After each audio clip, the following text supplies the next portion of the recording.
Years ago I didn't do any exercise, and over the last 4 years I've started doing more exercise and I feel so much better for it. It's good for your body, good for your mind, good in so many ways, in ways that we probably don't even understand.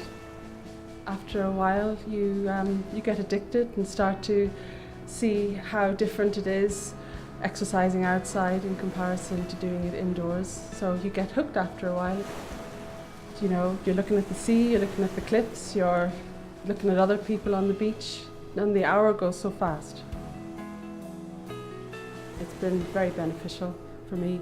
And also sometimes my family come along and sometimes they join in, sometimes they go off for a walk themselves. I've made new friends. From doing the sporting activity, you then do more things with other people that aren't sporting related. It's not heavy exercise, it's exercise whilst having some fun outdoors. It's a big part of my life now, sport. I can't imagine life without it anymore.